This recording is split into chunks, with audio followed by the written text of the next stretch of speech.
Welcome back, friends. So, in this session, we will learn about general laws, which are as per your IBBI syllabus. There may be certain things which are very large as aspect, which are having very large aspect as far as the law is concerned, but we will try to concentrate only that part which is important from examination point of view or which is important from our day to work related to valuation, even if it is not related to examination point of view. So we will try to limit our discussion to this level only. As far as syllabus is concerned, in general law, you have to learn Indian legal system. In Indian legal system, you have to learn salient features of Indian Constitution, then fundamental rights, what are fundamental rights, what are directive principles of state policy, and you have to learn about government part, which is executive, legislature, and judiciary. And then you have to learn laws of contract. In the laws of contract, you have to learn how the contract is formed, what are the parties involved in contract, what is void contract, voidable contract, and unenforceable contract. Then you have to learn contingent contract, then misrepresentation in the contract,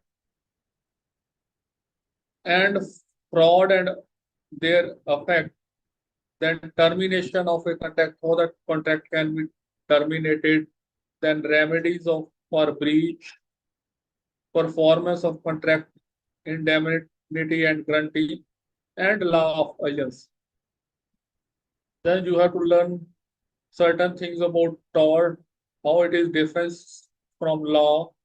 So what are the general principles of tort? And we have to learn basic thing about tort is how it is affecting valuation. So whatever law you have to study, you have to learn how it is affecting valuation. And then you have to learn how the auction is done, what are the duties of an auctioneer, what are the authorities of an auctioneer, then misdescription and misrepresentation, advertisement, particulars and catalog, statement of loss from conduct of sale, reservation of price, right to bid, bidding agreements, memorandum of sale, deposit, right of the auctioneer against the vendor and purchaser. Then you have to learn law of evidence. In the law of evidence, you have to learn main thing about the burden of proof, presumptions, and conclusive proof. So you don't need to learn each and everything about the law of proof evidence. Only thing you have to learn as far as syllabus is concerned, burden of proof, presumptions, and conclusive conclusive proofs. And then most of the value who may be impaneled with the bank as SARFAESI values. So you have to learn what are the salient features of SARFAESI Act, means securitization and reconstruction of the financial assets and enforcement of Security and Trust Act 2002, and contracting, which is concerning the valuation. That part which we have to learn only that part which is concerning the valuation. Then we have to learn the salient features of Insolvency and Bankruptcy Code 2016. So only thing here it is written is which is concerning the valuation. Otherwise, IBC Code 2016 it contains number of terms. Any things are there, but we have to learn those only those things which are related to the valuation part. Then we have to learn various company act, that is section 192, 231, 232, 231, 232, 247, and 281. Then we have to learn certain Salient Features of Companies Registered Valuations and Value Rules, 2017. Then we have to learn Section 5N of the Banking Regulation Act 1949 on secured loan or advance. So these contains a fuse weightage of 9%. Means out of 100%, 100 marks of, you will get at least 9% number of questions, 9 marks questions out of this topic. And after your own questions related to your asset class, such as land and building and plant or machinery. The other thing which is more scoring or having more weightage, that is law general. So we will try to learn the topics of law general related to your valuation part. First thing, you have to learn about the Indian legal system. So what is the Indian legal system and how it works. And as all of you know, Indian legal system, there are certain courts which look after the Indian legal system.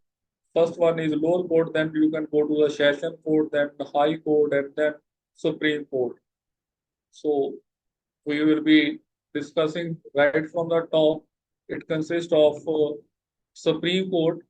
So highest court in India, highest authority of judiciary in India is Supreme Court. So it has a power to interpret the Constitution. So including law, of course, it has the power to interpret the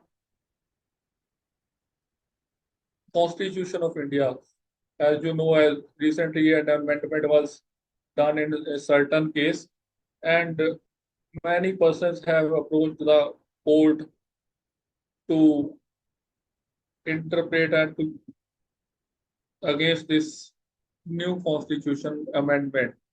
So only Supreme Court has a right under some sections, so they can interpret, they have the power, and they have the power to resolve a dispute between various government levels.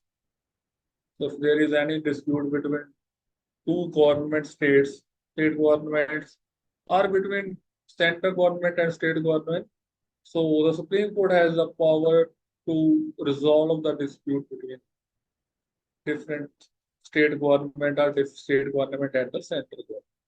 And then comes the High Court. It is a court which is below Supreme Court. So each state or a group of states, means as every state have its own high court, but some of the states, as Punjab and Haryana, they have a common high court, which is called Punjab and Haryana High Court.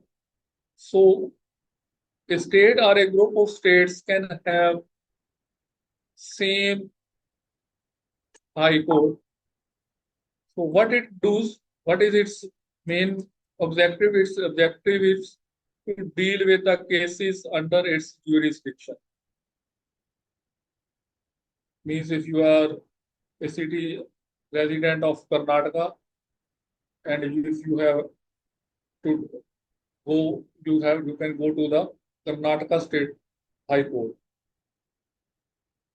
So you can approach the High Court of your jurisdiction. And then below the High Court are district courts. So these are the courts which can handle the civil and criminal cases at the district level. So many sections are there in the law which can be directly, under which the cases can be directly heard by district courts. But most of the time, when a person is not satisfied with the decision of the lower court, they can approach the district court and then can go high up to the Supreme Court. So the courts, they can handle the civil and criminal cases at district level, and then the lowermost level subordinate courts. So these courts, including family courts, session courts, and other lower courts that handle specific type of cases of which they are competent to do. Then sources of law. So what are the sources of law as far as our Indian context? First thing is Sir, constitution of make law. it full screen, sir, please. Please, sir, make it full screen. Okay, I will try to do that.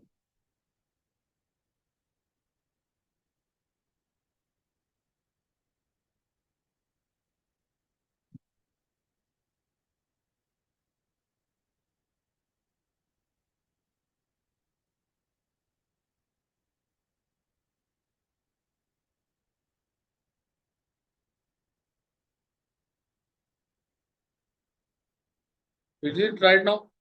Okay. The first source of law is Constitution of India. So this is a fundamental legal document that outlines structures, powers, and duties of government institutions and guarantees fundamental rights of the city. So this is a most important book for all of us, that is Constitution of India. So what it does, it outlines the structure, powers, and duties of government institutions and guarantees fundamental rights of the city. Then statutes and acts. So statutes and acts are the laws which are passed by the parliament and state legislatures. So some of the laws are there which for which the has the power, and some laws are passed by the parliament. So all those laws which are passed by the parliament or state legislature, they are called statutes and acts. Then case laws. So the case which has already been decided. So from there you can have take examples such as judicial decisions from the Supreme Court, High Court, or they set precedents for others to follow.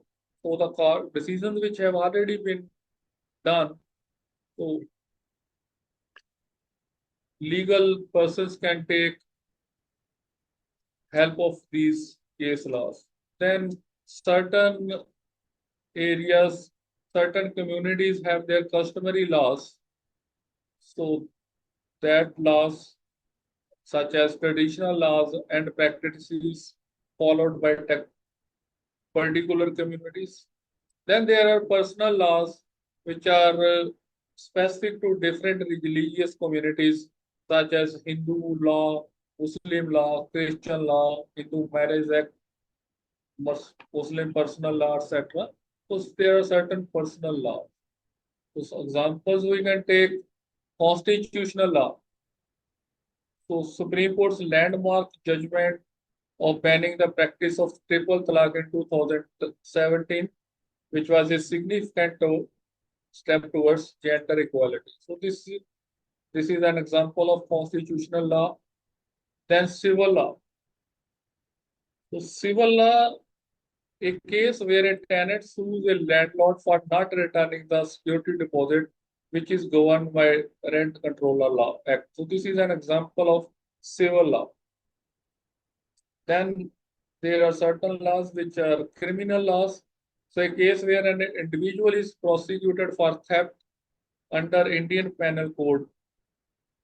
So that laws are called criminal law. This is an example that a person who is prosecuted for theft under Indian Penal Code. Then personal law, example of personal law is a marriage dispute between a Hindu couple resolved under Hindu Marriage Act. So these are just some of the examples of different laws The next in your syllabus is salient features of Indian Constitution. First thing is preamble. So what is preamble basically? Preamble is in the Indian Constitution is the introductory statement that outlines the guiding principles and philosophy of the Constitution. So this is basically the introductory statement. So what this introductory statement does, it outlines the guiding principles and philosophy of the Constitution. So it serves as a snapshot of the intent and the fundamental values that document is built upon. So what is contained in the preamble? The preamble outlines the fundamental values and guiding principles of the Constitution. So what it does, it declares India to be a sovereign, socialist, secular, democratic republic. This thing which has already been explained to you by Sandeep ji, and aims to secure justice, liberty, equality, and fraternity for all its citizens. For example, the preamble emphasizes secularism, ensuring that the state treats all religion impartiality without any partiality. The next thing is fundamental rights. So what are fundamental rights? The rights, the basic human rights which are enshrined in the Indian Constitution. And the thing is, it is common to all the citizens, and that it is granted to all the citizens. So these rights are crucial for ensuring individual liberty and creating a framework for a just and equitable society. So these rights are granted to all the citizens, and of course, these laws are enforceable by courts. So what are the fundamental rights? Basically, right to equality, right to freedom, right to against exploitation, right to freedom of religion, culture, and education,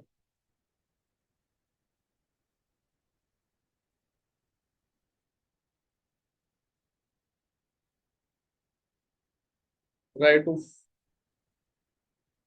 equality, right to freedom, right against exploitation, the right to freedom of religion, cultural and educational right, and right to constitutional remedies. These are some of the fundamental rights as far as Indian Constitution is concerned. Then directive principles of state policy.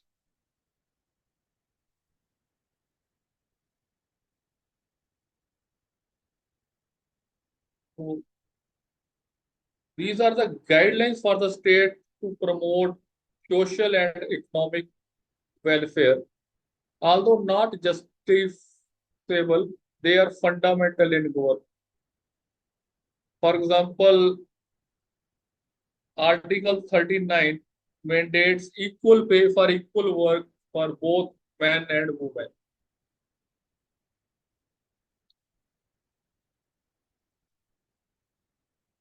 Next is federal structure with unitary bias. So basically, India is a federal country with a strong central government. Those states have their own government, but central government holds significant power.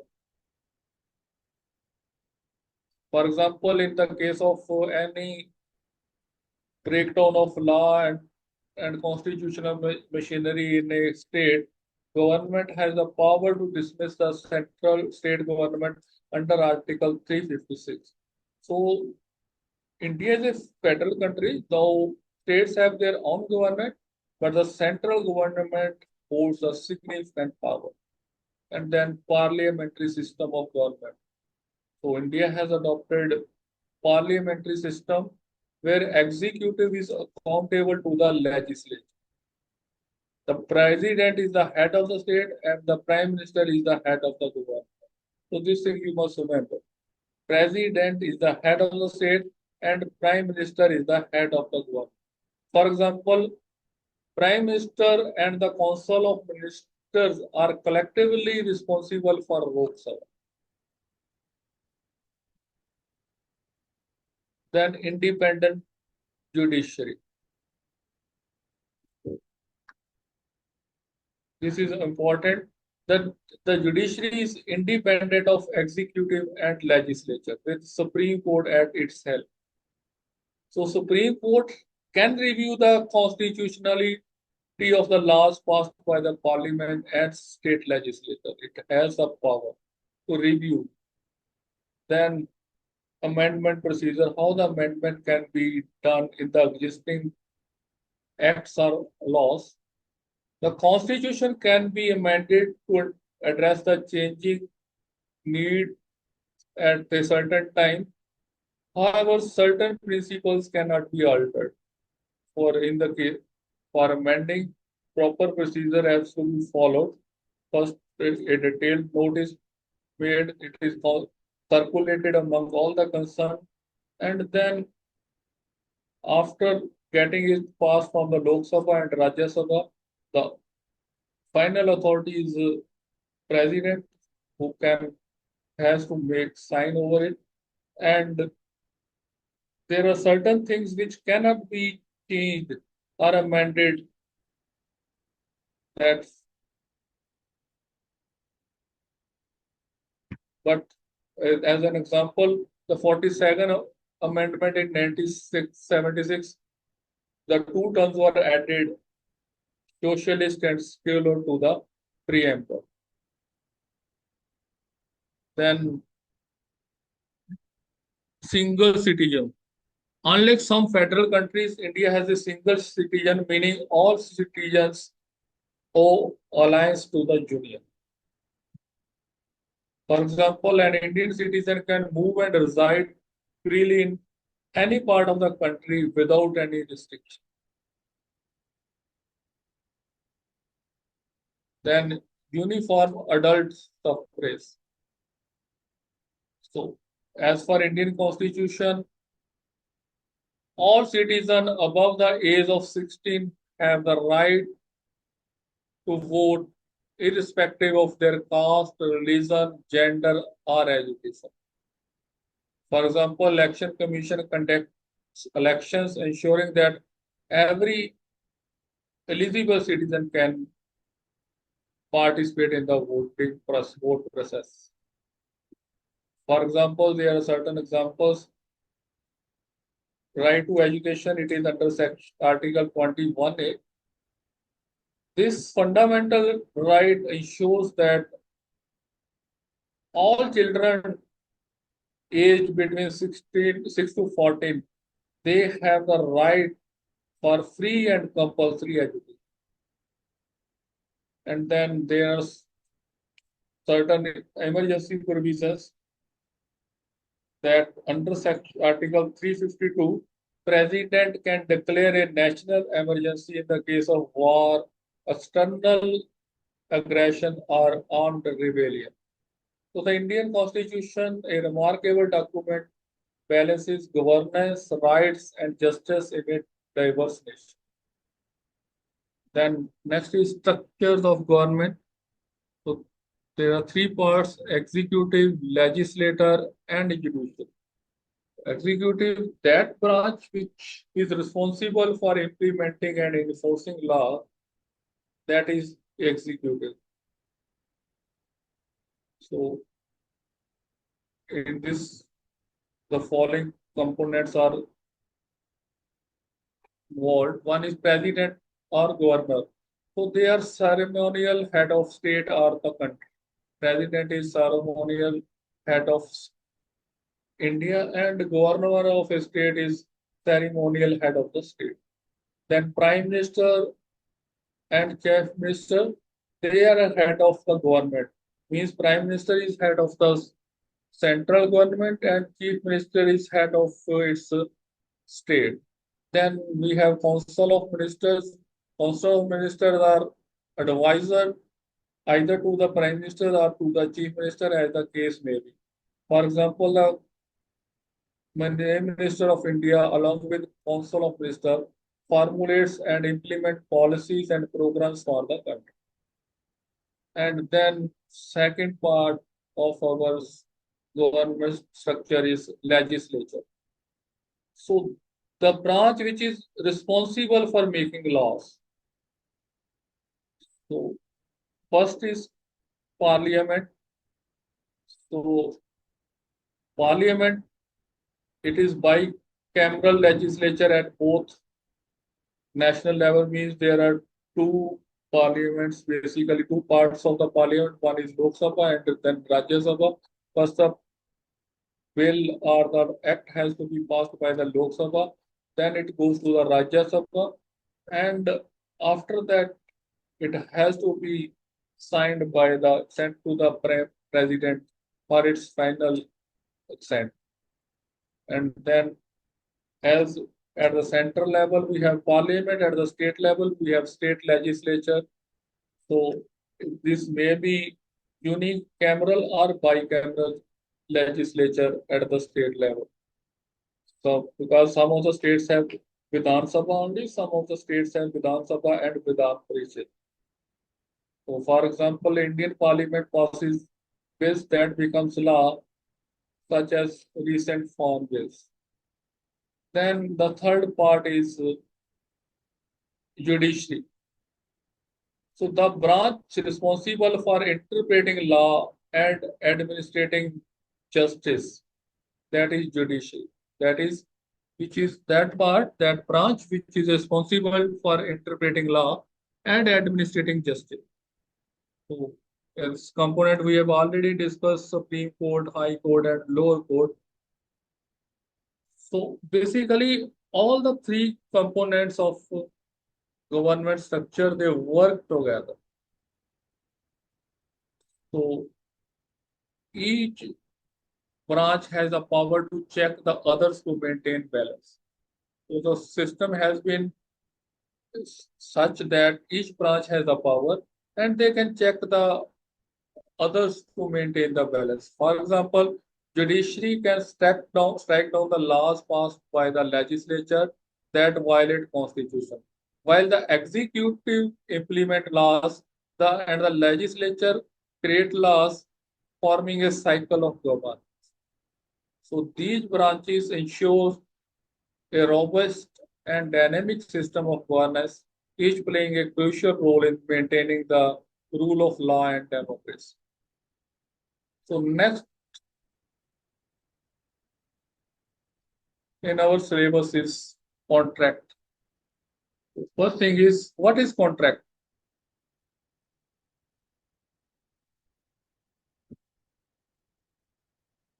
Contract, it is as per Indian Contract Act 1872. It is defined in section 2H of the Act. According to it, an agreement which is enforceable by law. See the word in, two things are involved. One is agreement and other thing is involved, enforceable by law. So until and unless an agreement is not enforceable by law, it will not be called a contract. For example, one person has made a contract, Mr. A has made a contract with Mr. B to kill someone, and Mr. B will pay him for killing that person. So this agreement is not enforceable by law. So now we will not call it as a contract. So all the agreement may not be contract. So only those agreements which are enforceable by law, they are called agreement. So this means a contract is legal binding agreement between two or more parties who agree to perform or refrain from performing certain acts. So there are two things involved. One, either to do something or not to do something. In fact, there may be both the things involved as the case may be. So first thing is, what are the key elements of contract? So first we will discuss how the contract is made. First thing is offer and acceptance. So until and see, for example, Mr. A offers to sell his car to B. So this is offer only until and unless B accept the offer. And once B accept this offer, then it becomes an agreement. See here, first thing is offer. Offer, for example, A offers to sell his car to B. This is an offer. And once B accept this offer, that okay, I will buy your car for such and such amount, for example, for rupees 5 lakh, then it will be that when he accepted, it becomes an agreement. And if this agreement can be enforced by law, only then it will become a contract. So three things are there for the contract. One is offer, second thing is acceptance, and third thing is enforceable by law. Until and unless all these things are there, you cannot call it a contract. So there should be some offer, there should be some acceptance, and the third thing is this acceptance and the offer must be enforceable by law. So intention to create legal relations. So for example, in a commercial agreement, there is an intention to create legal relations such as a business partnership. So when this is just a in there, this is an example. So there must be some intention to create legal relations. Means, let us, for example, two persons, they want to form business partnership. So it means they have to create some legal relations. And then another thing is lawful consideration. So see here, both of them have to give something. See here, A is offering to sell his car, means A will give his car as a consideration, and B will give him rupees 5 lakh. So this 5 lakh is consideration for B, and the car which A is offering as a consideration his car to B. So there must be consideration from both the sides. See here, A agrees to sell his car to B for 5 lakh. So 5 lakh paid by B is consideration paid by B. And the car which is given by A to the B, that is consideration for the A. So both in something has to be given and for that consideration has to be given. Only then there will be a contract. Then competence of the party means both are persons are all the persons who are involved in the contract, they must be competent. For competent means they must be of legal age, means all of them must be adult, means above 18 years. They must be of sound mind, and the condition is that they are not disqualified by the law to enter into a contract. So there must be offer and acceptance, there must be intention to create legal relation, and there must be legal consideration, and all the parties there who are involved in the contract, they must be competent for entering into a contract, means having legal age and sound mind, and not disqualified by the law to enter into a contract. And these are very, very important terms. 7 terms important for valid contract. You must remember they may give you 4 terms and 3 right terms and 1 wrong term. You have to identify either they may ask that whether this term is create a legal contract or not. These 7 terms are very, very important to be remembered as for a valid contract, key elements of a contract. Yes, please continue, sir. So next is free consent. So what does this free consent mean?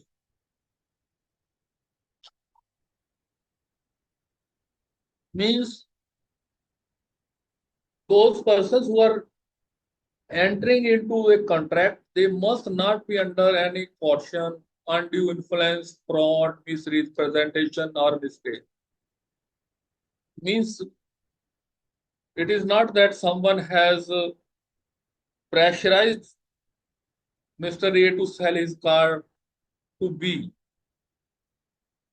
or Mr. A is under any undue influence, or he is forcibly asked to sell his car to B, or Mr. A has misrepresented.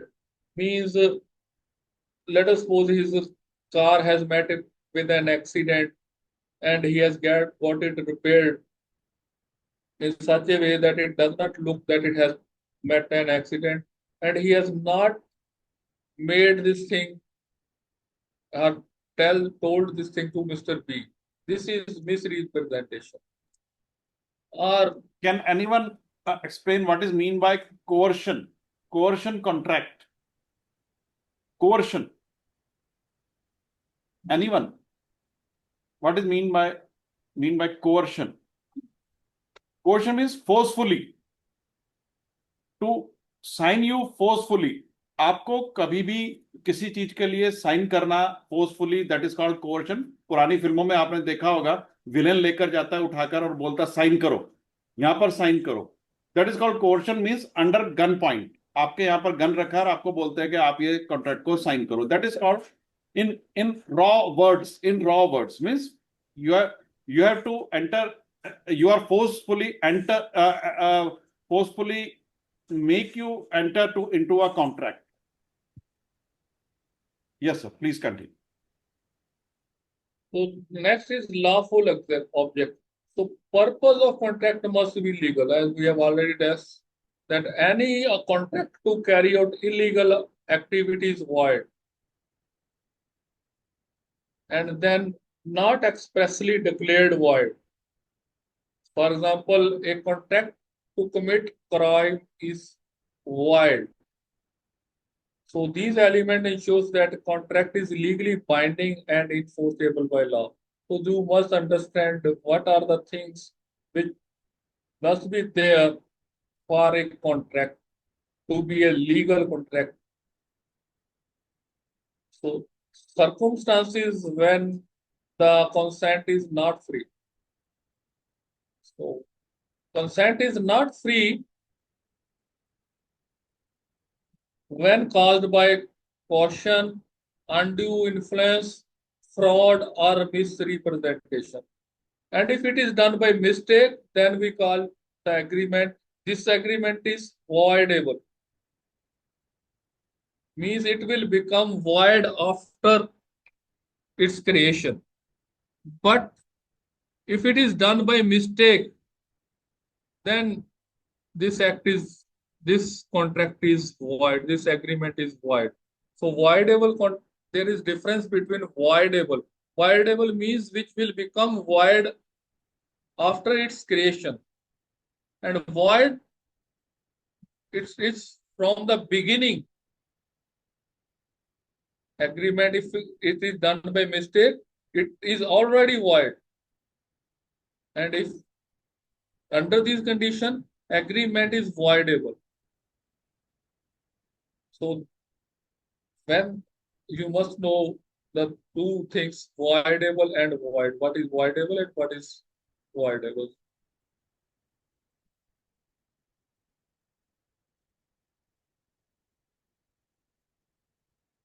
Formation of a contract, how a contract may be formed. A contract is formed when there is an offer by one party, acceptance by the other party, and consideration, something of value exchange between the parties. So the parties must have intention to create legal relations. We have already discussed this. How the contract is formed, that one party gives offer to the second party accept it, and then they decide about the consideration. And the thing is that they are having intention to create legal relations, and all the things involved here are legally enforceable. So, who can be a party to the contract? Who can become a party to the contract? Only those persons are competent to contract which have legal age, who have legal age, means they are having age more than 18, they are of sound mind, and they are not disqualified by the law. Only that persons can become party to a contract. Then void contract. A contract is one that is not legally valid and therefore cannot be enforced by the other party. So such a contract has no legal effect from the outset, means from the beginning. For example, a contract for sale of illegal drugs is void because the subject matter is illegal. So neither party can enforce the contract in a court of law. So if the law cannot be enforced through a court of law, this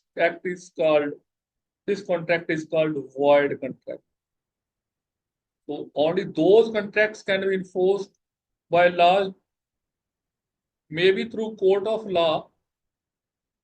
Only those contracts are valid. So those contracts which cannot be enforced even through the court of law, they are called void contract.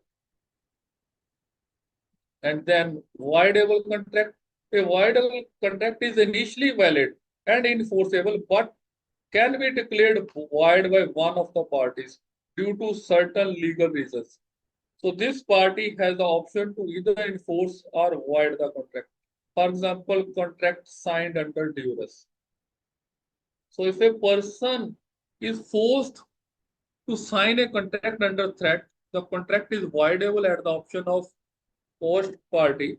They can choose to either fulfill the contract or declare it void. Similarly, in case of misrepresentation, if any one party misrepresents a material fact, the other party can void the contract. For instance, a seller falsely claims that the car has never been in an accident. The buyer can void the purchase contract upon discovering its truth. So, voidable contract, difference between void and voidable contract is void contract is void from its start, means contract of sale of drugs, such as a contract for sale of drugs. It is void from the beginning, from the outset. And voidable is initially valid and enforceable, but can be declared void by one of the parties. As in this case, see here, if it is done by coercion, if it is done by under any influence, if it is done by fraud, if it is done by misrepresentation, these are initially void, but once the person come to know about the misrepresentation or about the fraud, or if he has done under coercion or under influence, they can declare the agreement or contract to be void due to these legal reasons. So this party has the option to either enforce, so they have the right. They can either enforce or they can void the contract. So I think void and voidable contract are clear. Then the third thing, see, one is void contract, second is voidable contract, and third thing is unenforceable contract. So unenforceable contract is one that is valid but cannot be enforced due to certain legal technicalities or statutory requirements. See here, this act is valid. There is no doubt about its validity, but cannot be enforced due to certain legal technicalities or statutory requirements. For example, lack of written form. So a verbal agreement to sell land is unenforceable if the law requires such contracts to be in writing. So even though this act was legally well correct, everything was there, but if it is written in the law book that such a contract has to be in the written form, so it cannot be enforced. So this becomes unenforceable. So even though the agreement is valid, it cannot be enforced in a court because it lacks necessary written form. Then an example is there, expired statute limitations. So if the time period within which a contract can be legally enforced has expired, statute of limitations, the contract becomes unenforceable. For example, a debt collector tries to collect the debt after the statute limitations has passed. The contract is unenforceable even though debt still exists. So let us suppose the debt collector has to collect the debt within 3 years, but for 3 years continuously he do not work anything about collecting the debt, and after 3 years he start asking to return the debt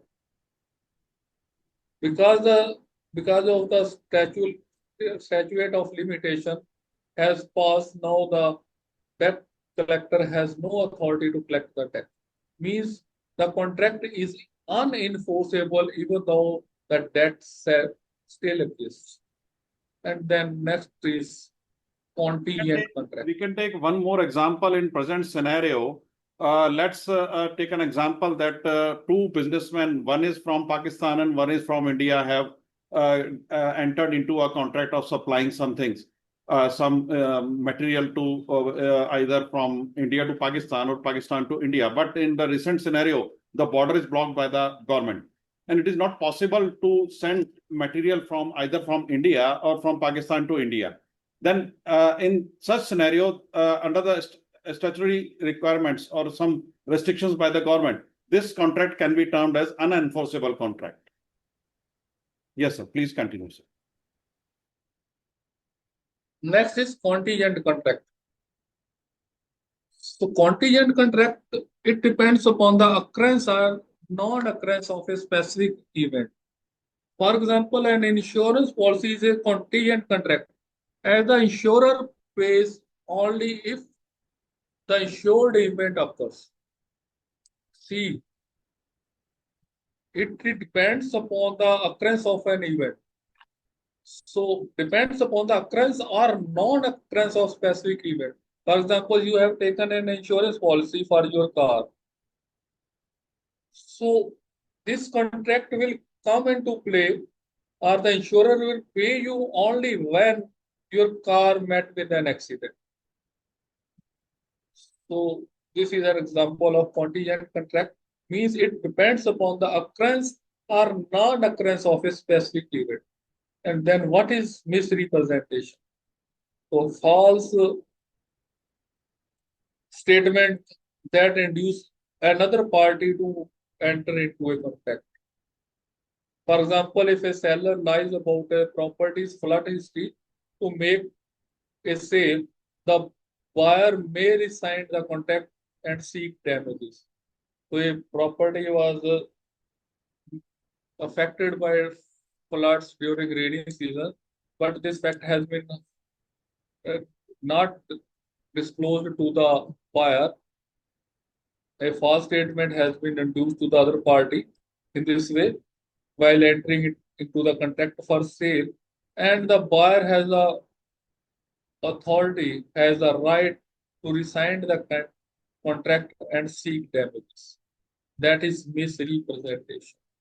So there is difference between misrepresentation and fraud. So misrepresentation is a false statement, and fraud is an intentional deception. See the difference between these two.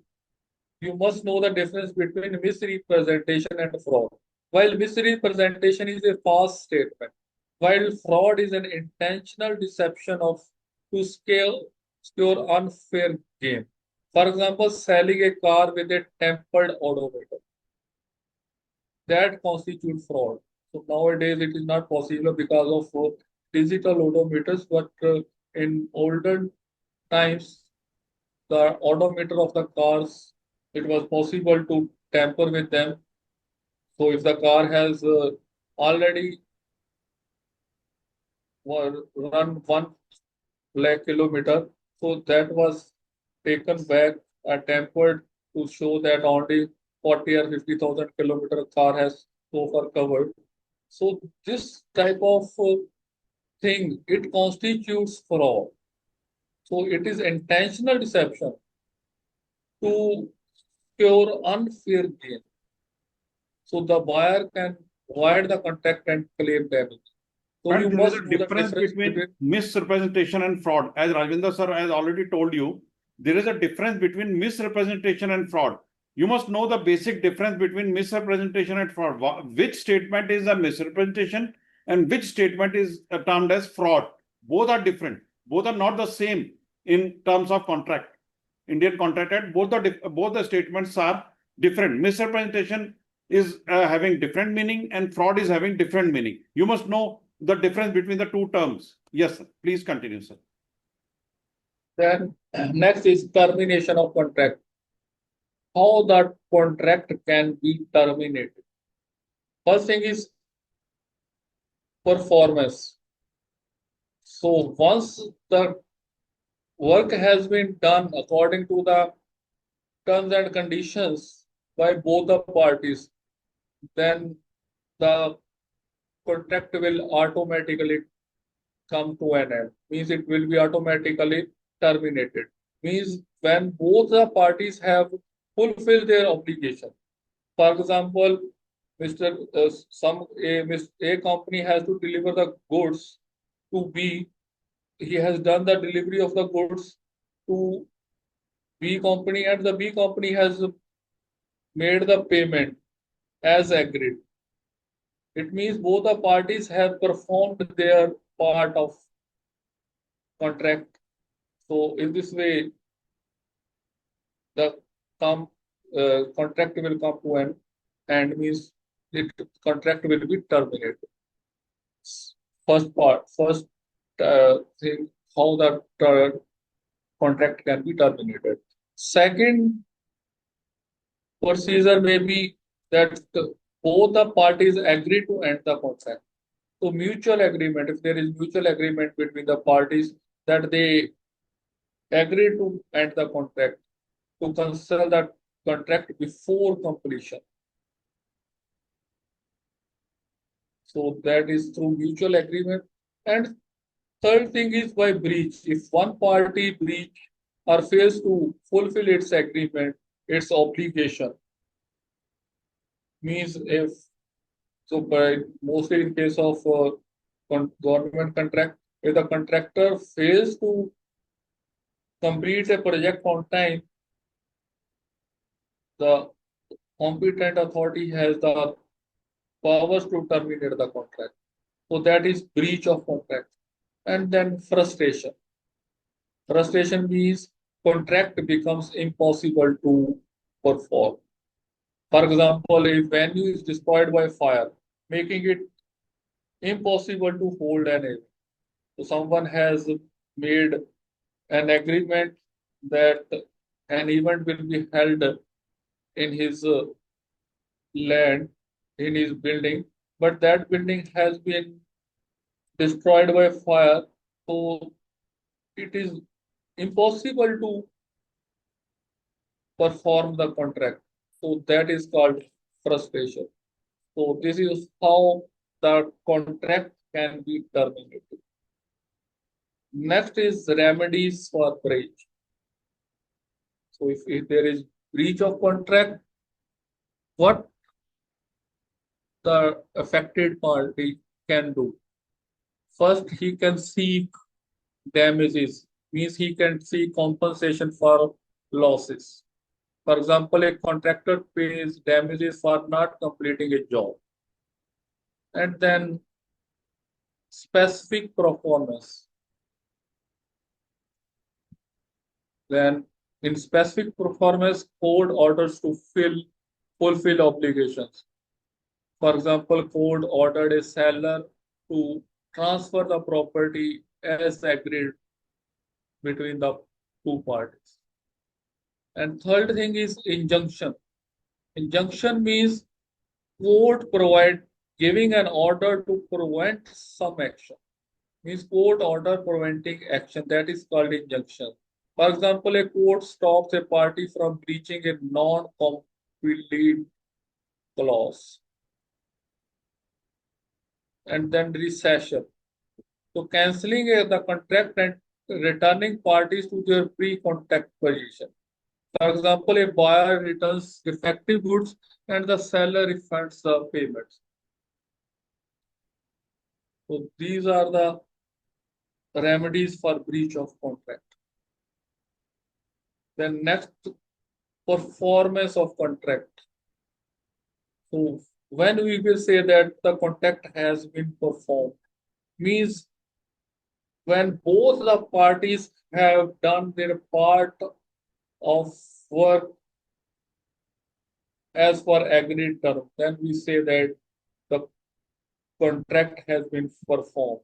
For example, a company delivers product on time as per the contract. That is performance of contract. And the second party has made the payment.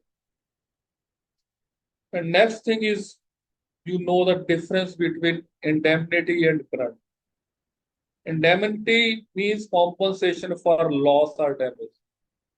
For example, when you buy an insurance policy, the insurance company indemnify you for the losses which you may have in future.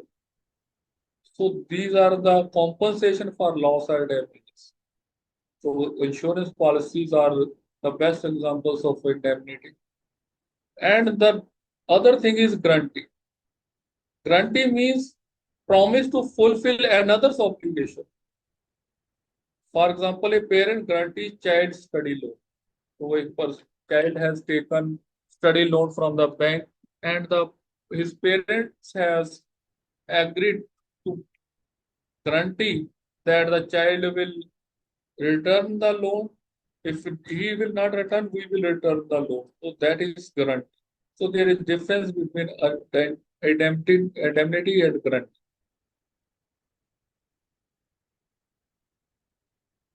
Then the last thing in this contract is law of agency, as far as your syllabus is concerned. So in case of agency, let us suppose you go to a car agency to buy a car. So what that agency is doing, they are selling cars on behalf of the company. So that is called agency. Means one party, means agent, acts on behalf of an other party principal. For example, a Toyota agency. So when you go to the Toyota agency, so the person, they have taken agency from the Toyota. So Toyota is principal, and the person who has taken agency, he is agent of that company. So one person acts on behalf of another. That is agency. For example, a real estate agent negotiates a property deal for the principal. So this is all about the contract as far as your syllabus is concerned. So next thing is topic in your syllabus is tort. So we must understand what is the basic things about tort and what are the examples of tort, what are general principles of tort, and how the tort affect the valuation as far as syllabus is concerned. First thing is, what is tort? So tort is a civil wrong that causes harm or loss to another person, leading to legal liability. So if a person has done something wrong, that is civil wrong, not criminal, civil wrong, that causes harm or loss to another person, legal to some legal liability. It is called tort. So it's a way for someone who has been harmed to seek compensation from the party responsible. So basically, it's a way for someone who has been harmed to seek compensation for the party who has done it.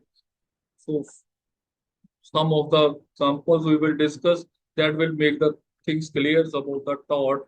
One thing is negligence. So let us suppose a negligent driver who is texting while driving. He hits a pedestrian, causing injury to him. So here, the driver can be sued for negligence because he failed to exercise reasonable care. So this comes under the term civil wrong, or we may call it tort. And next example is trespass. So if someone enters into your property without your permission, even though it may not have caused any physical harm to you, he has violated your right to exclusive use of your property. It comes under tort. And then nuisance. If someone is doing some job which is causing noise pollution in the vicinity or in the neighborhood of your house, which is beyond the prescribed limits for noise pollution. So this is an example of tort. You can take compensation, you can ask for compensation from him, from the court, and may force him through court to stop doing this nuisance. So a factory emitting loud noises and pollutants that affect nearby residents, that is an example of nuisance. So the resident can sue the factory for creating nuisance as their peaceful enjoyment of their property has been disrupted. And then defamation. Defamation means, as an example, someone has made false statement about you on the social media or in the general public, which has damaged your reputation, like spreading lies in a community newsletter, you can sue them for defamation. So many times you may have learned this defamation that a party leader has filed a defamation case for against some person. So that is, these all things comes under the term that is taught, that these are some of the civil wrongs. So civil wrongs which are causing harm or loss to another person. So the loss may or may not be a physical loss. These things you have to make clear. So then what are the general principles of tort? First is damnum sine injuria. So there are certain words which are taken from Latin. These are some Latin words, but you must understand the meanings of these. You may get one mark question out of it. Damnum sine injuria means damage without legal injury. So by doing certain thing, you by some person, you might have loss economically, but it has not caused you physical loss. For example, someone has opened a new shop of or and doing the same business as you were doing to your shop, near to your shop. which is causing a lot of loss while you are losing a lot of customer to him.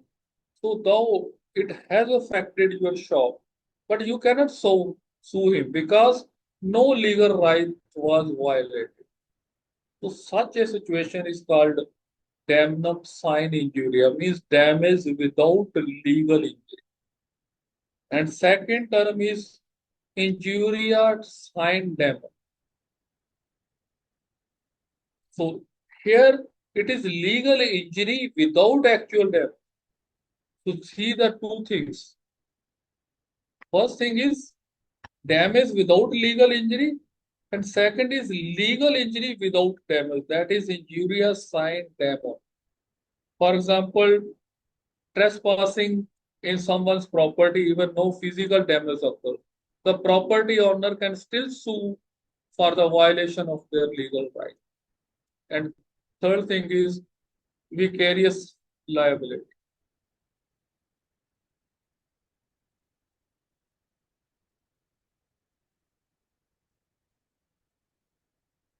So holding one party liable for action of another. For example, an employer being held responsible for the negligent actions of employee during their work hours. So that becomes under vicarious or vicarious liability. And next thing is strict liability.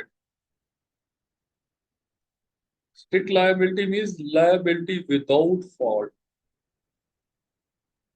So a company involved in manufacturing hazardous chemicals can be held liability for any harm caused by those chemicals, regardless of whether they were negligent or not.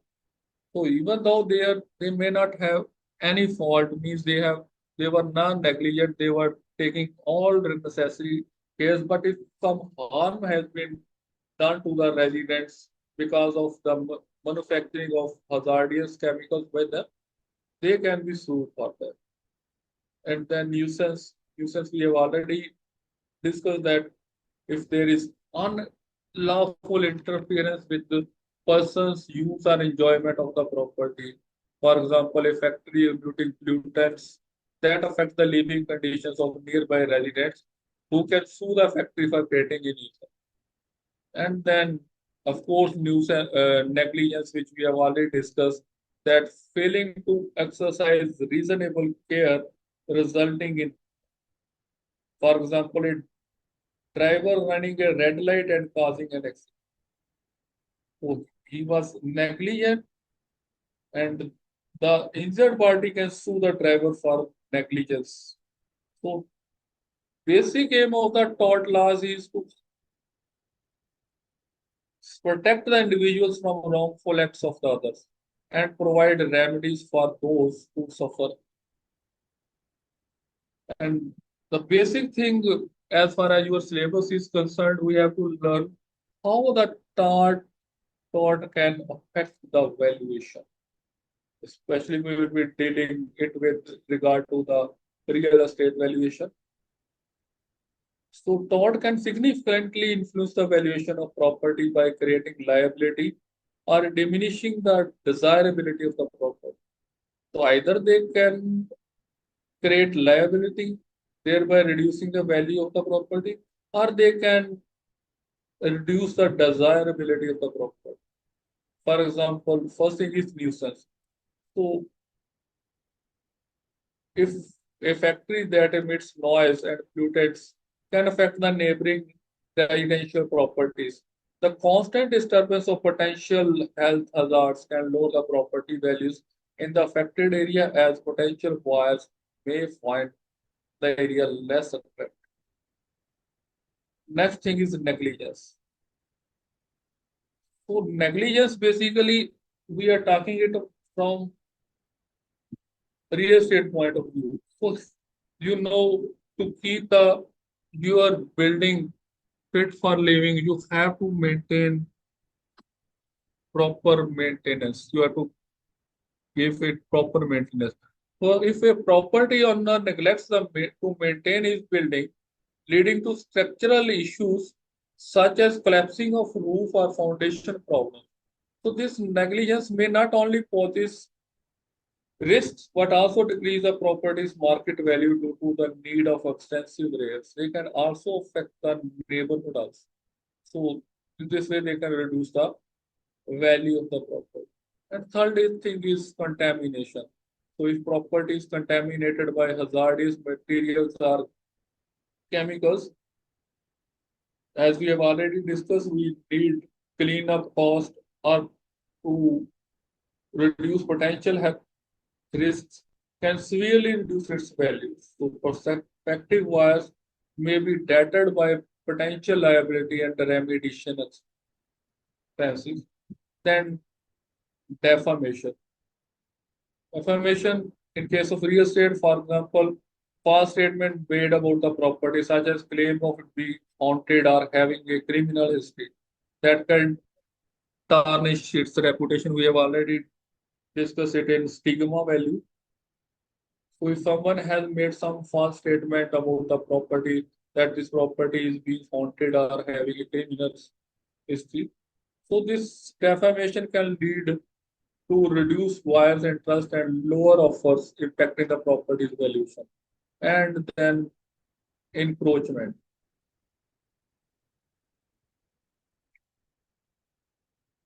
If a neighboring property owner builds a structure that encroaches onto your land, it can lead to disputes and legal action. Means someone has encroached upon your property. This is a tort, this is a civil wrong, but this encroachment can affect the usability and marketability of your property and subsequently lowering its value.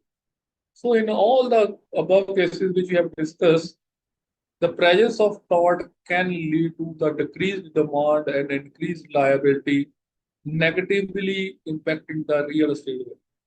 So basically, your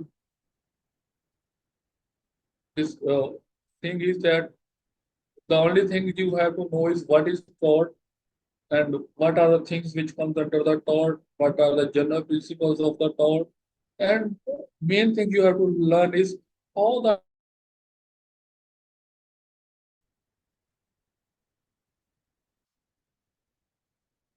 next is salient features of Arbitration Act, Arbitration and Conciliation Act 1996. So basically, what is arbitration? So when there is some dispute between the contractor and the authority who has given him the contract to carry out some work, when there is some dispute between them, then either of the party can move to the arbitrator for resolving the dispute. So arbitrator has the powers to resolve the issues under comprehensive statutes, under Arbitration and Conciliation Act 1996. So it is a comprehensive statute. So this act is a self-contained code covering domestic and international arbitration and conciliation. For example, it provides detailed procedure for conducting arbitration and conciliation, including qualifications for arbitrators and process for making awards. So this act of arbitration and conciliation, it has abolished the umpire system, which was there before this act. This act abolished the umpire system, giving more arbitral tribunal, giving more autonomy. It has given more power. Before this, there was an umpire system, but now this Arbitration Act, it has abolished the umpire system, giving more autonomy to the arbitral tribunals. For example, in a dispute between two companies, a tribunal can make decisions without needing an umpire to break the ties. And then curtailment of court's power. Under this act, This act limits the supervisory roles of courts, giving more independence to the arbitration proceedings. Means courts can only intervene in limited circumstances, such as where there is a need to appoint an arbitrator or enforce an award. So most of the powers lies with the arbitrator. Courts have limited powers under this act. Then it has given more powers to the arbitrator, means it has enhanced the powers of arbitrators. They have more authority to manage proceedings and make decisions. So, for example, an arbitrator can decide on procedural matters without needing court approval. Then this act has international applicability because this act aligns with UNCITRAL, United Nations Commission on International Trade Laws. So this is a modern law on international commercial arbitration, making it applicable to international disputes. For example, a dispute between an Indian company and a foreign company, it can be resolved under this act, ensuring international standards are met. And then under this act, arbitrator can order interim release and can give final orders. So the act allows interim measures to be taken during the arbitration proceedings so that the work goes on. So a party can request the tribunal to freeze the assets to prevent dissipation during the dispute resolution process. So some of the examples of these are, we are taking an example. For example, a dispute arises between two business partners over a contract. They agree to resolve the matter through arbitration under this act. The arbitrator hears both sides and make a binding decision, both of them, which will be binding upon both of them. And then conciliation case furnish arbit. So these are examples of difference between arbitration. So this is an example of arbitration. And conciliation, two companies in a commercial dispute opt for conciliation.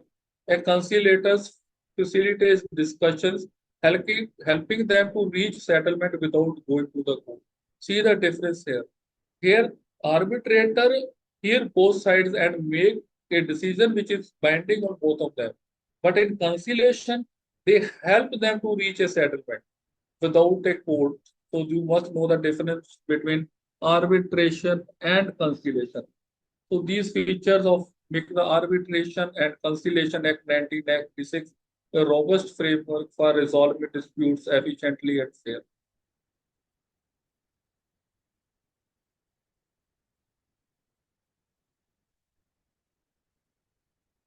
Because Sudeepji, we can have a tea break. Yes, sir. So, friends, if you are having any doubt related to this, please unmute yourself and ask the. We are going to take a short tea break. About general laws, Indian law, and constitution. Till now, we have done the Indian Constitution, Indian law, then we have done Contract Act, then we have learned about tort, and we have learned about arbitration and conciliation. Few topics are remaining, and we will learn them. We will try to complete the syllabus after the tea break. So it is 4:20 now. We are going to take a 20 minutes tea break. We will join sharp at 4:40. 4:40 पे दोबारा जुड़ेंगे. Till then you can switch off your screens. 4:40 sharp attendance.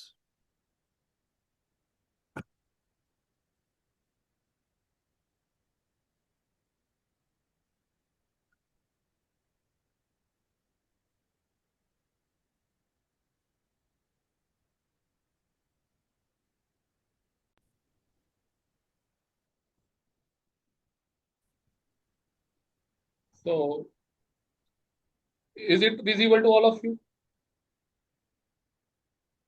Yes, sir. Yes, sir. So next topic in our syllabus is auctioning. So you know what under the Companies Act are in case of there is auction of some asset by the authority. So we have to know what are the authorities of the auctioneer, what are the duties of the vendor, what are the duties of the purchaser, duties of the public, and many other things which are in our syllabus. So we will now discuss about the certain things which, as a valuer, you must know. First thing is auctioneer. So auctioneer is that competent authority who carry out auctioning of certain asset. So what are his authorities? What are his powers basically? First thing is his power is to conduct auction. Means he manages the bidding process, he announces the highest bid and ensures that the auction runs smoothly. And setting terms. So it is the authority of the auctioneer to set the terms and conditions of the auctioning process and to ensure that all these terms and conditions are enforced without any hitch. And his duty to manage the bids means to oversee and regulate the bidding process. It is the authority of the, it is a power of the auctioneers. And he has the power to withdraw or combine items during the auctioning process.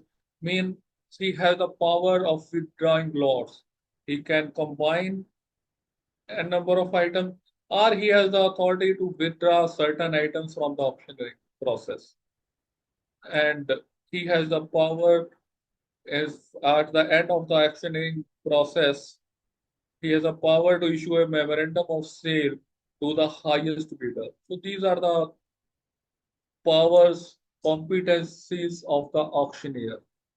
And then duties of the vendor. So what are the duties of the vendor in case of auctioneer? So vendor has to provide honest and detailed description of all the items which are to be auctioned. So first thing, he has to provide accurate description of all the items, honestly, and a detailed description form. And he must ensure that if it is a real estate property, then it must ensure that the property has undisputed title. Yes.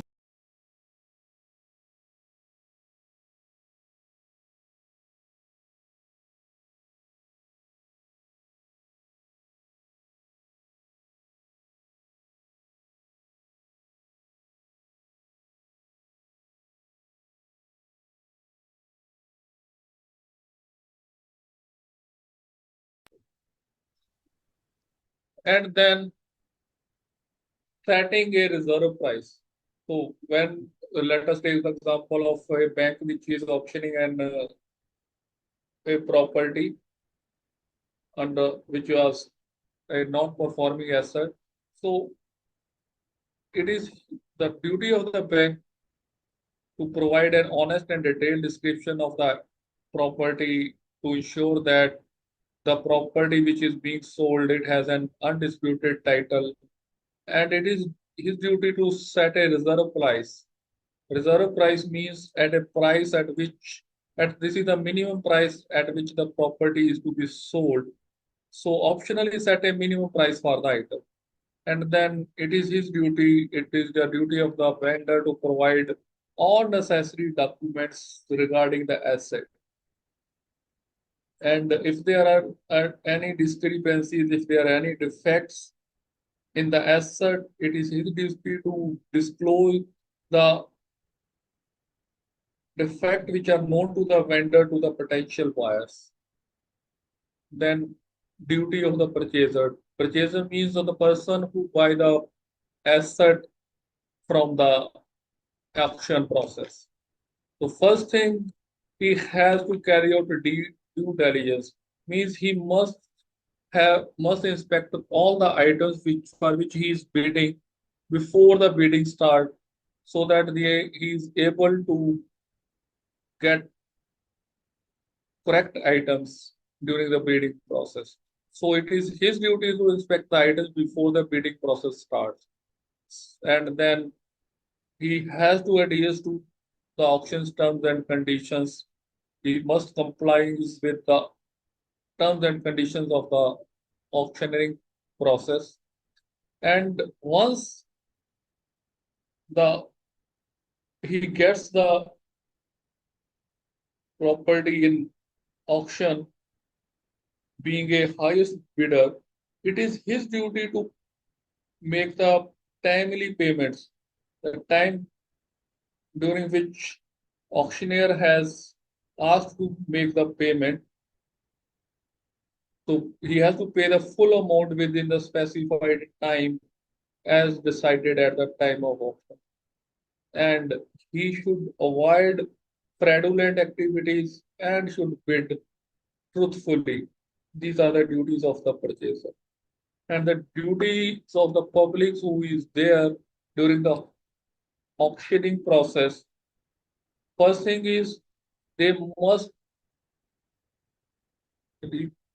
not disrupt the auctioning process, must show a respectful behavior during the process, and they should follow all the rules and regulations. Means they should adhere to the auction guidelines, and they should not interference in the bidding process or disrupt the auction. These are the duties of the public. Then what are the misdescription or misrepresentation in the auctioning process? Misdescription means providing incorrect or incomplete description of item for which the bidding is being done. And misrepresentation means giving false statement about an item which is in the bidding process to induce bidding. So these two terms must be clear to them. You that misdescription is incomplete or incorrect description of item, while misrepresentation is false statement about an item to induce bidding. Then right to bid. Who has a right to make a bid in auction? Only those participants who have already registered for the auction process. They have the right to place the bids on the item. And then bidding agreement that agreement among the bidders to influence the auction outcome, often illegals. So maybe that some of the bidders, they clothe themselves and make some agreement so that they agreed that I will buy item A, you will buy item B, and we will not interfere in the bidding process of A and B respectively. So such kind of bidding is illegal. Then memorandum of sale. So after the completion of auctioning process, a document confirming the sale and terms which are signed by the auctioneer and the highest bidder, that is called memorandum of sale. And deposit, so before the start of the auctioning process, all the bidders have to deposit an initial payment made by winning bidder to secure their purchase. So that is deposit. So what are the rights of the auctioneer against the vendor and purchaser? So what are the rights of the auctioneer? So against vendors, they can claim agreed commission and fees from the vendor. So they have the right to receive the commission and fees from the vendor. And against the purchaser, they have the right, they have the powers to enforce the terms of sale and retain the deposit if the purchaser fails to complete the purchase. case process. So these elements ensures auction process remains transparent, fair, and legally compliant. Next topic in our syllabus is law of evidence. So here we have to deal with third part of law of evidence, which is as per your syllabus and which are needed from valuation profession point of view. Otherwise, you may need months of learning to properly make you conversant with the law of evidence. We will be dealing only with that part that is as per syllabus. First thing is burden of proof, means who has to prove. So there are two persons when there is a case. There are two persons. Basically, there may be number of persons involved there. So there are basically two parties. One party is plaintiff.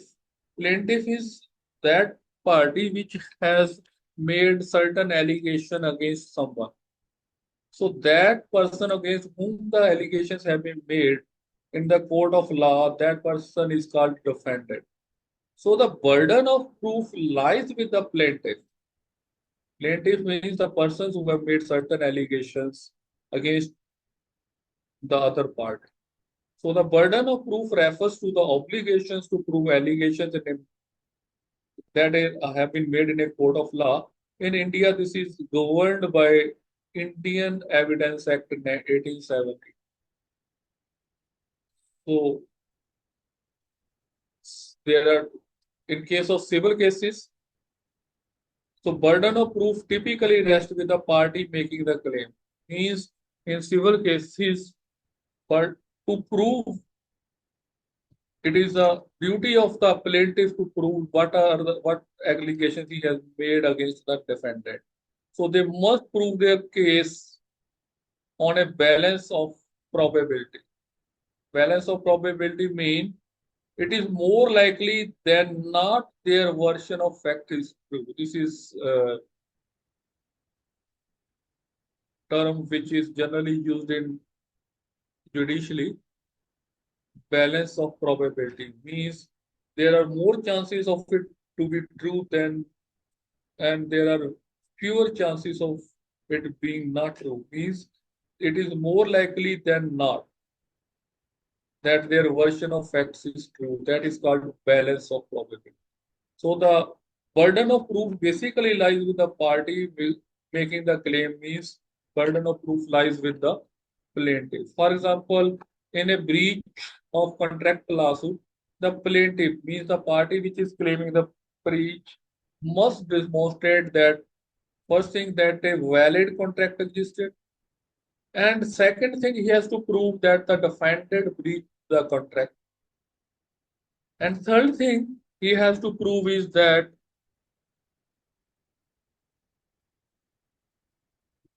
plaintiff suffers damages as a result.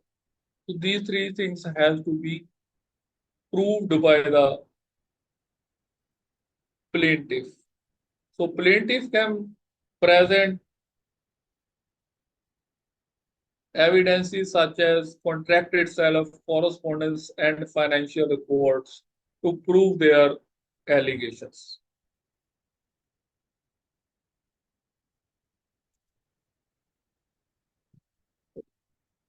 Next thing is, so we have discussed about the civil cases. In case of criminal cases, so here plaintiff. So basically, in case of civil cases, the plaintiff has his own lawyer. So both the parties have their own lawyer in the case civil cases, but in the case in the criminal cases, from the plaintiff side, it is a public prosecutor who has to represent the case.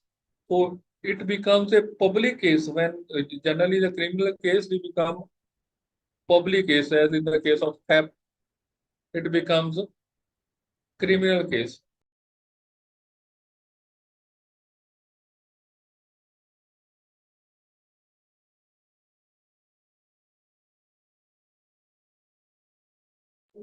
In the criminal cases, the burden of proof lies with the prosecution, as in the case of someone has made a theft in your house, and now the public prosecutor will fight the case on your behalf.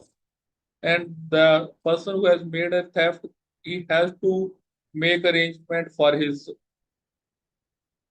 lawyer or advocate. So the burden of proofs lies with the prosecution. So here, the party who has made allegations that will become prosecutor, that will be represented by the public prosecutor. So burden of proof lies with the prosecution.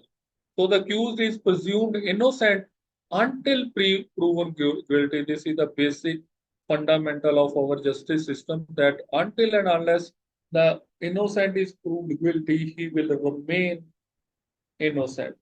And prosecution must prove guilt beyond a reasonable doubt. This is the basic thing.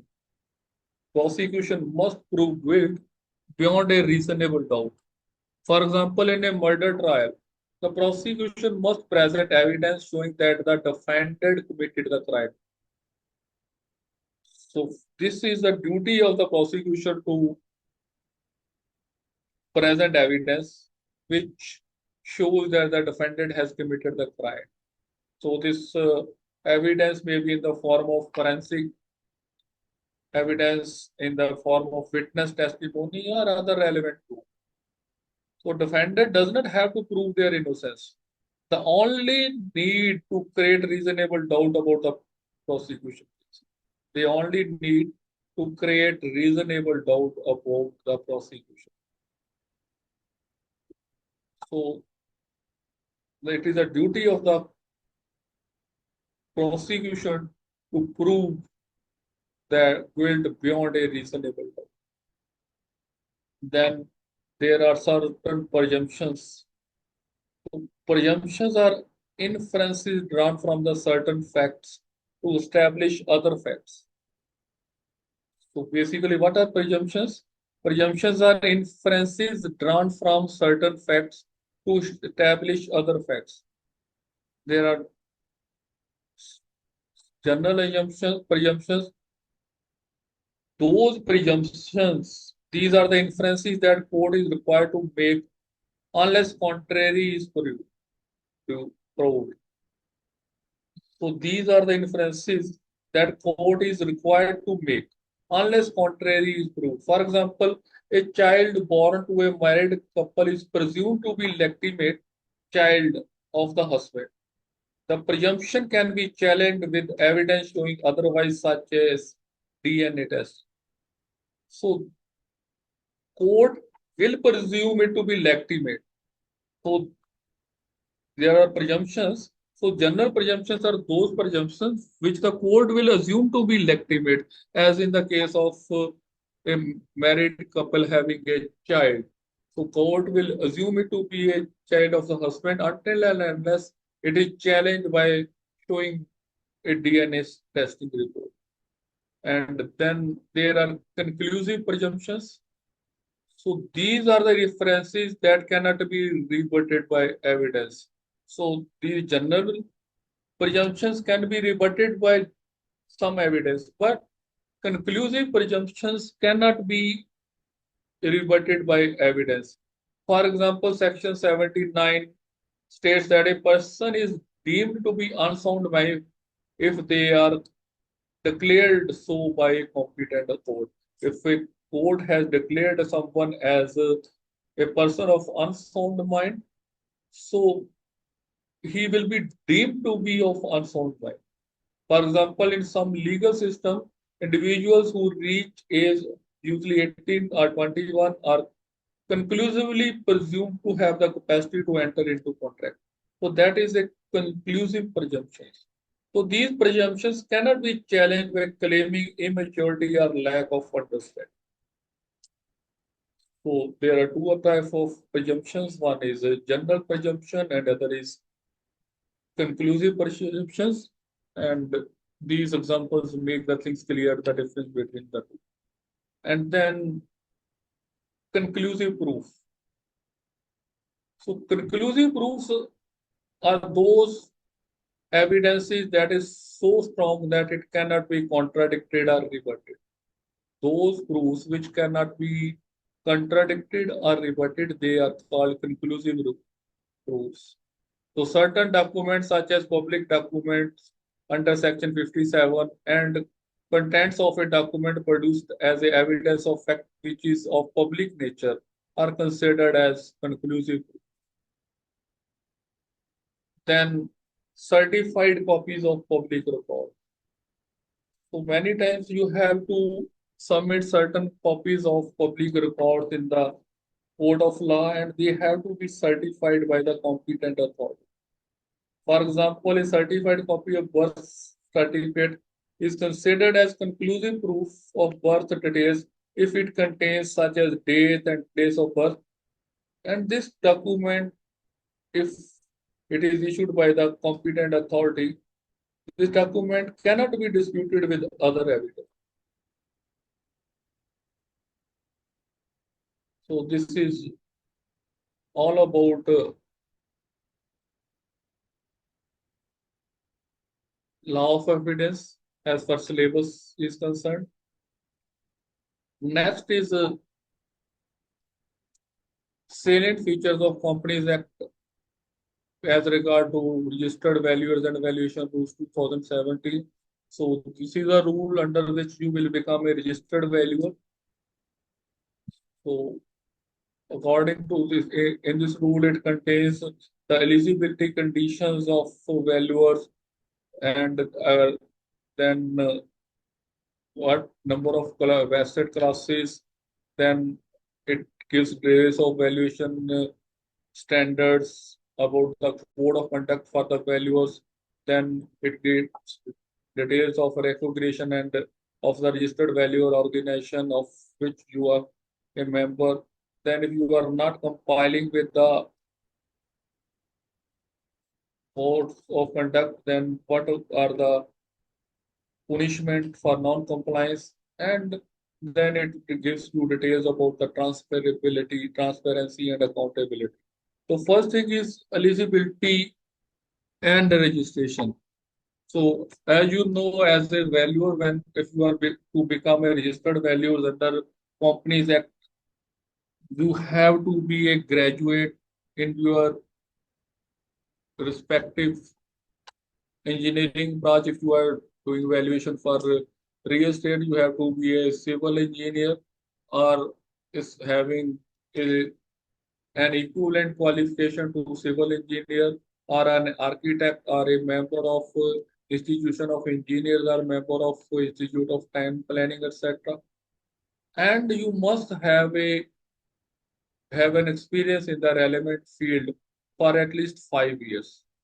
Similarly, if you have to become a registered valuer for plant and machinery, you have to be a graduate in mechanical engineering, electronics engineering, or any equivalent qualification to these engineerings, or you may be a member of the respective branch of institution of engineer or any other qualification, equivalent qualification, or if you are a have to become a registered valuer for security and finance assets, you have to be a CA or CS or IECWA, or you may have done MBA in finance with relevant experience of 3 years in case of MBA or 5 year sorry in case of CA, 5 years in case of you have MBA. So you have to have minimum qualification and experience to become a registered valuer under Companies Act, Registered Valuers and Valuation Rule 2017. So as far as the asset classes are concerned, under this act, they have given three asset classes. One is land and building, other one is plant and machinery, and third one is security and finance assets, for under which the values are registered under the Companies Act. And Then valuation standards. Valuation standards are rules or methodologies which are to be followed for conducting valuation and a value, for example, in case of doing valuation for commercial property, you must adhere to the prescribed standard to ensure consistency and accuracy. Basically, you have to follow the standards of your RVU or any of the RVU registered by IBBI, or you can use international valuation standard for doing valuation. Then code of conduct, it gives the details of for the values to adhere to a code of conduct to ensure ethical practices. For example, a valuer must not accept gifts and hospitality from the clients that could influence valuation reports.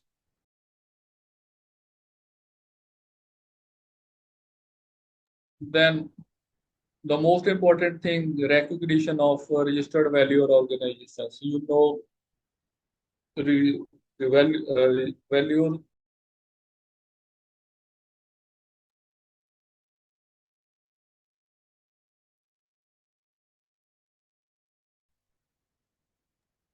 Sir, you are in mute.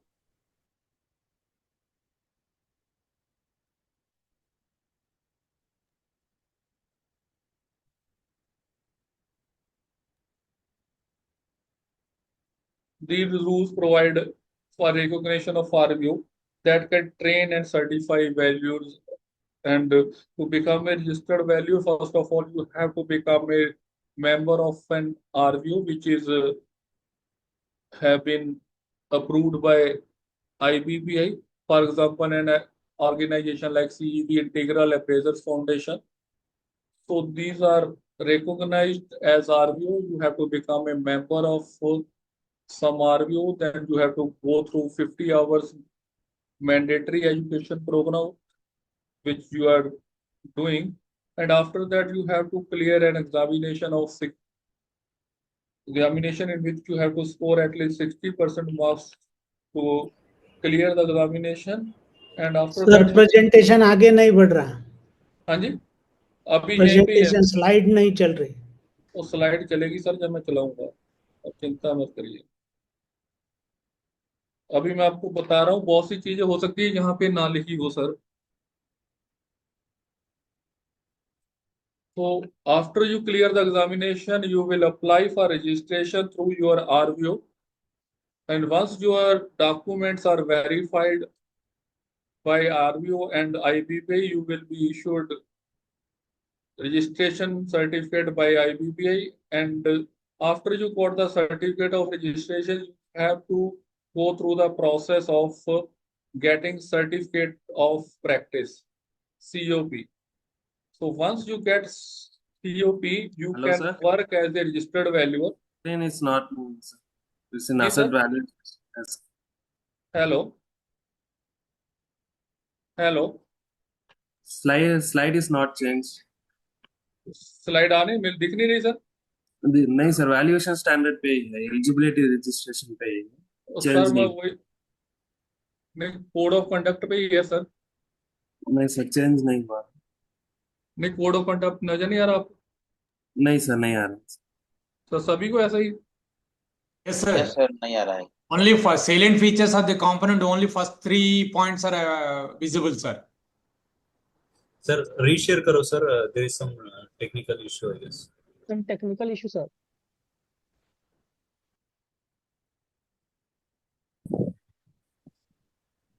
Sir, is it now visible? No, sir. नहीं, अभी visible है? Yes, sir. Now it is. Yes, sir. Now visible. Okay. Now visible, sir. Good, sir. So problem is that with the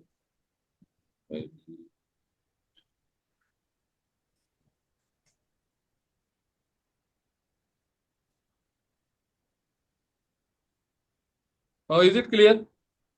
Yes, sir. Okay. Sorry, maybe due to certain technical issue. So once you clear the examination and become a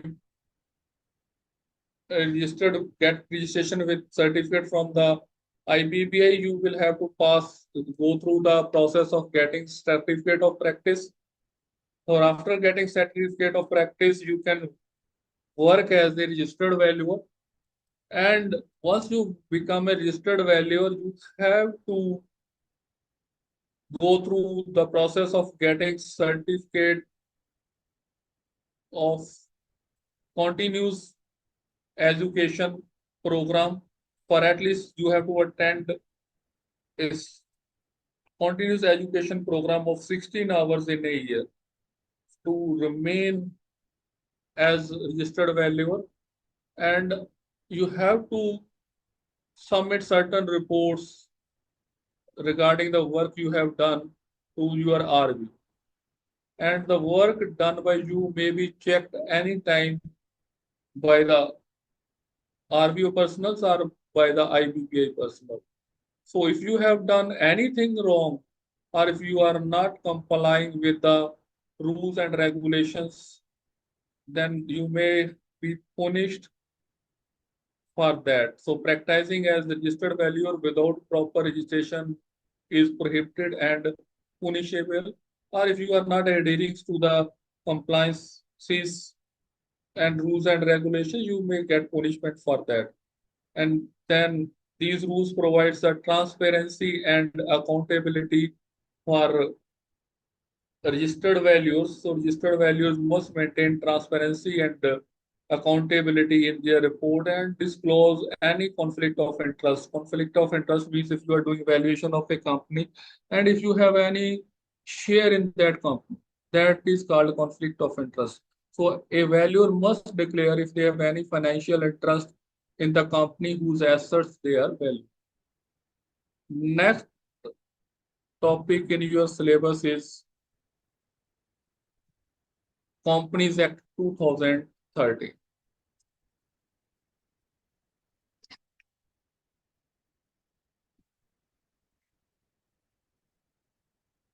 The Companies Act 2013 is a comprehensive statute that governs the incorporation, regulations, and dissolution of companies in India.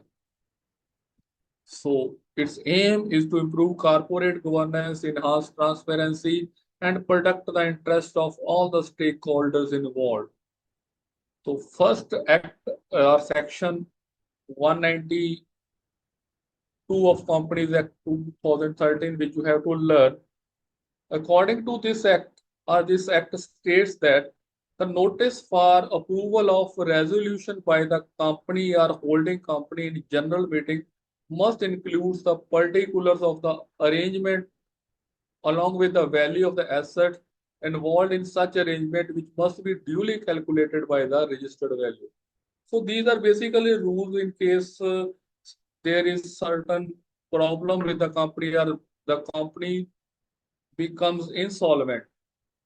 So these rules are related for the companies which have become insolvent, and for insolvency process under IBBI Act, the companies have to get approval, notice for approval of the resolution by the company for holding the company in a general meeting, and the resolution must include the particular of the arrangements with the value of the assets which are to be given in the insolvency process, and which must be calculated. The value of that assets must be calculated by the registered value. So basically these rules are for companies which are going for insolvency. So these acts are related to them. So first act is section 192. You must understand what it says. Then the second which you have to know, that is section 231 of the Companies Act 2013. It allows a company to propose a compromise or arrangement with creditors or members. So if the company has become insolvent, he is not able to pay the debt to the creditor, so it allows the companies to make a compromise or an arrangement with the creditors or members. So the tribunal can order a meeting of creditors or members to consider the proposal. They may present a proposal, and the tribunal has the power to give the proposal to the creditors or the members to consider the proposal. So this section ensures that any compromise and arrangement is transparent and approved by the relevant stakeholder. So you must know what this act says. Next is Section 232 of the Companies Act. What it requires in case of insolvency, it requires that company or any other person making an application under subsection 1 must disclose to the tribunal by affidavit all material relating to the companies. So he has to give an affidavit, the companies which are making an application for insolvency under subsection 1, they must disclose to the tribunal by an affidavit. First thing, they must disclose the financial position of the company, latest financial position of the company, the latest auditor's report on accounts of the company, the pendency of any investigations or proceedings against the company, any reduction of share capital included in the compromise or arrangement, any scheme of corporate debt restructuring consented by not less than 75% of secured creditors in value, a creditor, the responsibility statement in the prescribed form, safeguards for the protection of other secured and unsecured creditors, a report by the auditor that the fund requirements of the company after corporate debt restructuring conforms to the liquidity test based on estimates provided by the board, and evaluation in respect of shares and property of all assets, tangible and intangible, movable and immovable of the company by a registered value. So this is what this section 232 says. So next, section 230, subsection 3 of the Company Act, it states that when a meeting is proposed to be called in pursuance of an order of the tribunal under subsection 1, a notice of such meeting must be sent to all the creditors and class of creditors and all to the members or class of members and to the debenture holders of the company individually at the registered act. Then section 231, it gives details about the powers of the tribunals to enforce the compromise or arrangement. So this section empowers the tribunal.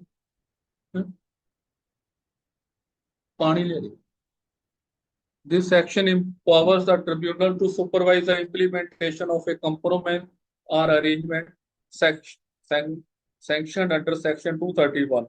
The tribunal can give directions or make modifications to ensure proper implementation. And if the compromise or arrangement cannot be implemented satisfactorily, the tribunal may order winding up of the company. And then section 232, it deals with the merger and amalgamation of companies. So the section deals with merger and amalgamation of companies. It will outline the procedure for sanctioning a compromise or arrangement involving the mergers or amalgamation of two or more companies. So the tribunal oversees the process, including calling for and conducting meeting of creditors or members and ensuring their proper circulations of the scheme to all the stakeholders. And then section 247. So this is basically related with the provisions relating to the companies which are incorporated outside India. So they may be incorporated outside India, but their place of business is in India.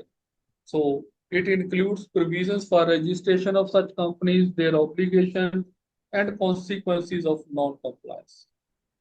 And then section 281, subsection 1 of the Companies Act 2013, It outlines the requirement of a company liquidators to submit a report to the tribunal within 60 days of being appointed or when a winding up order is made. So the report must include the following details. One, nature and details of the assets.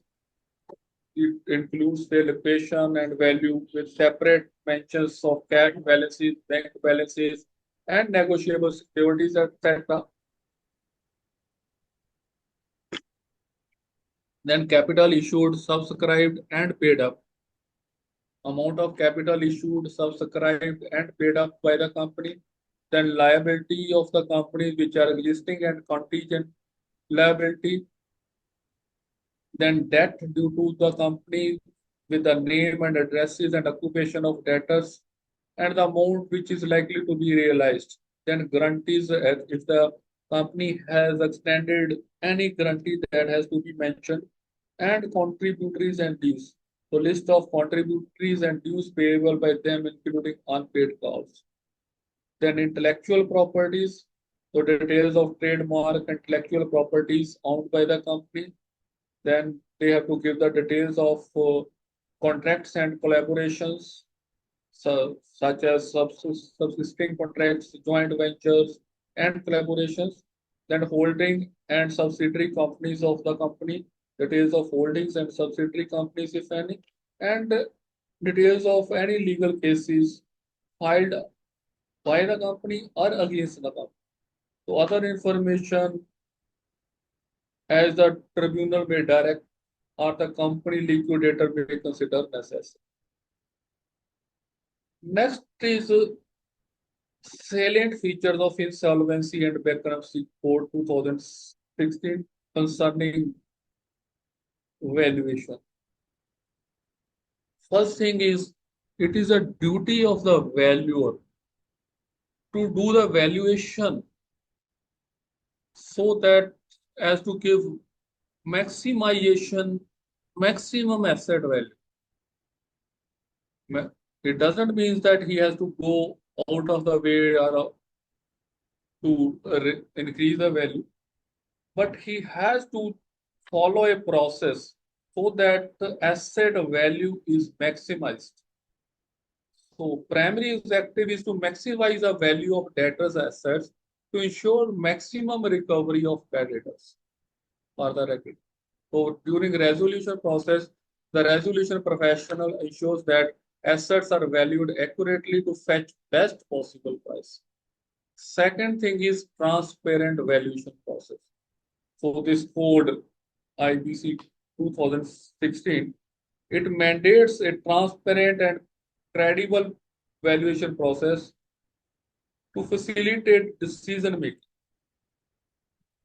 Means the valuation conducted by the registered valuer, these reports are made available to all the stakeholders to ensure transparency.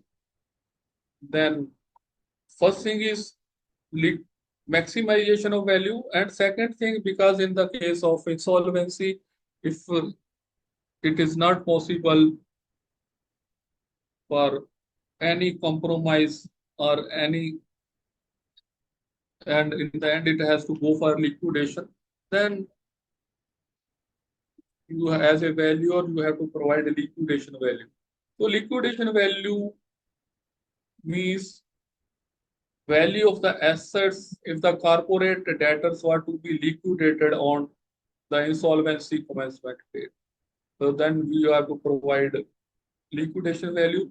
Of course, this value is much lower than the fair market value of the asset. For example, if a company goes into insolvency, liquidation value is determined to understand how much asset would fetch if sold immediately.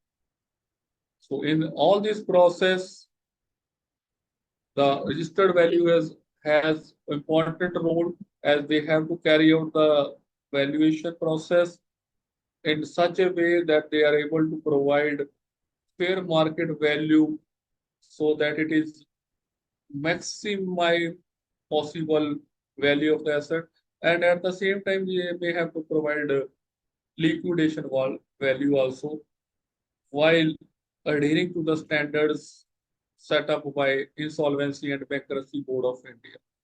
And they have to present the valuation report, detailed valuation report, which must contain all the details of the value under various scenarios.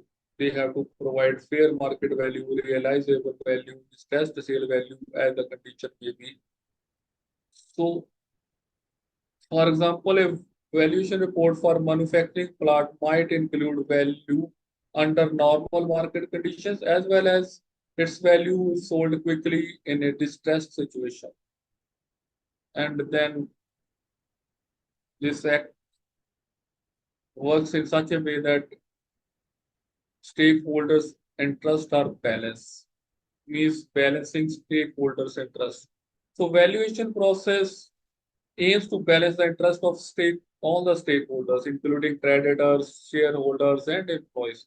So the resolution professional must ensure that the valuation process considers the interest of both secured and unsecured creditors, aiming for a fair distribution of proceeds. And it gives that the process must be completed within a time prescribed. So there must be a time-bound resolution of the process. So the code emphasized a time-bound resolution process to avoid delays and ensure efficient resolution in insolvency cases. For example, the valuation process is conducted within a specified time frame to keep the resolution process on track.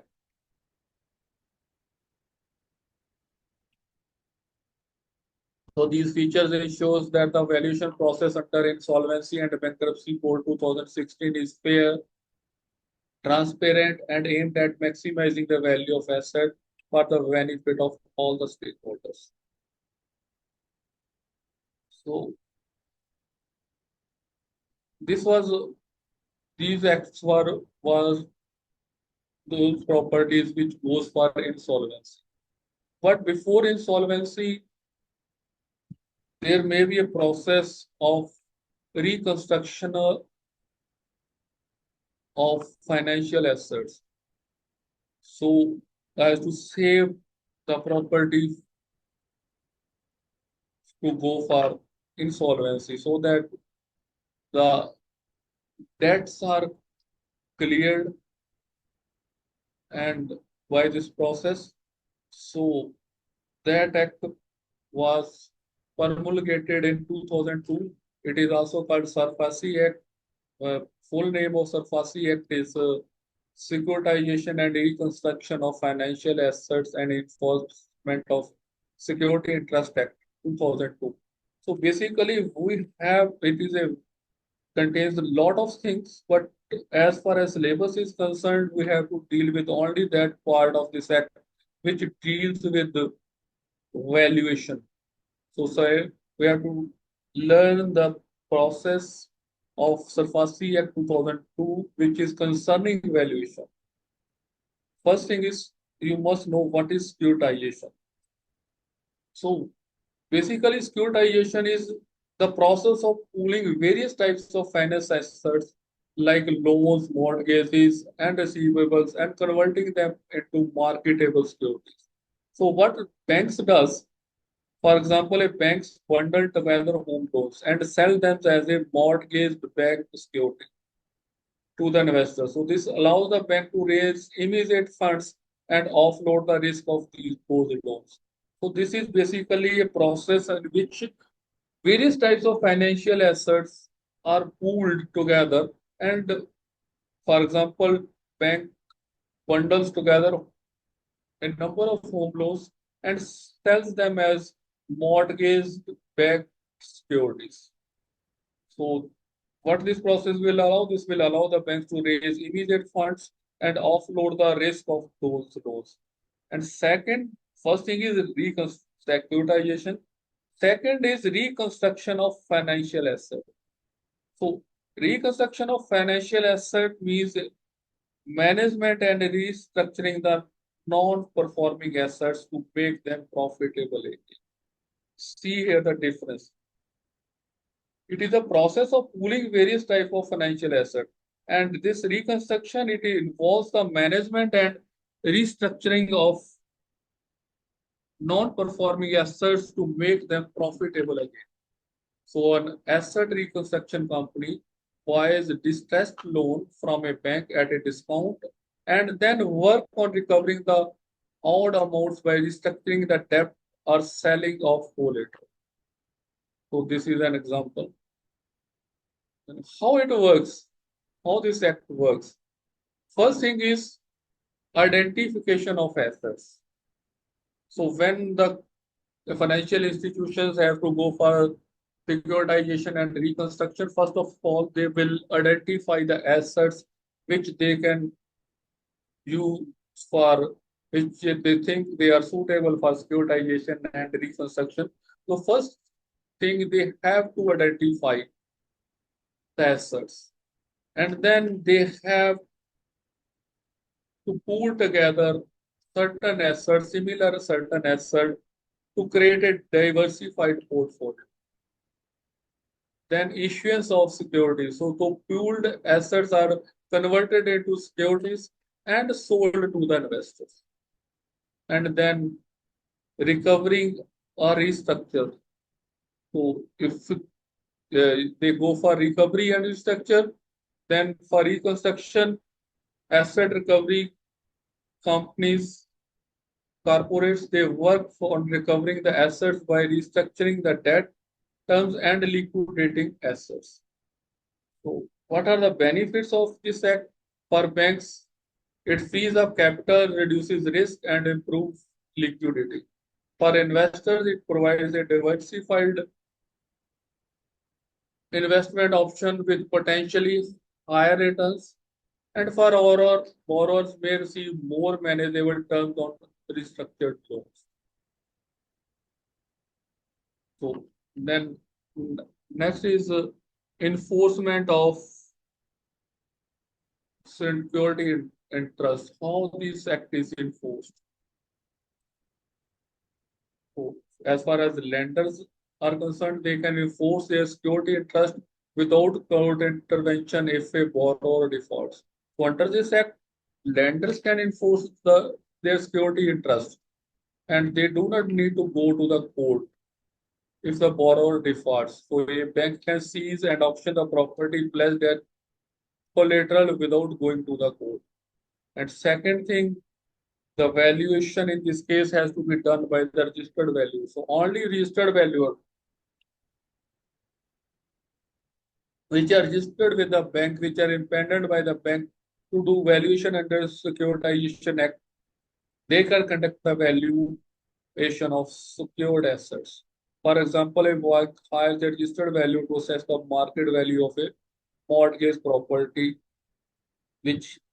for which we have to go for securitization. So then this act provides a transparent valuation process to protect the interest of all stakeholders. So it means that, for example, the valuation report is shared with the borrower and other stakeholders to ensure fairness in the values. Then next is securitization of financial asset. We have already discussed that financial asset this process can be done by converting the financial asset into marketable securities, which can be sold to the investors. For example, a bank securitizes a pool of loans and sells the security to the investors to raise funds. Then what are the rules of asset reconstruction companies? They take over the bad loans from the bank and work towards their recovery. So ARC acquires non-performing assets from the bank and manages the recovery process. Then Central Registry for Security and Trust. The Central Registry is established to regulate and register securitization transactions. So it maintains the record of all the security and trust created on the properties. And the most important thing, that agricultural land has been exempted from Securitization Act. So this act does not apply to any agricultural land, ensuring farmers are protected. So a bank cannot seize agricultural land under SARFAESI Act. And then provisions of interim relief. The Act allows interim measures to be taken during recovery process. Means a bank can request the tribunal to freeze the assets to prevent dissipation during the dispute resolution process. So these features make the SARFAESI Act 2002 a powerful tool for banks and financial institutions to recover bad loans efficiently and transparently. So this is all about securitization and reconstructional of financial asset and enforcement of Security Interest Act 2000 means SARFAESI Act 2002. And in the end, the last topic is Section 5N. This is for secured loan advance. So Section 5N of the Bank Regulation Act 1949 defines a secured loan or advance as a loan or advance that is backed by a collateral.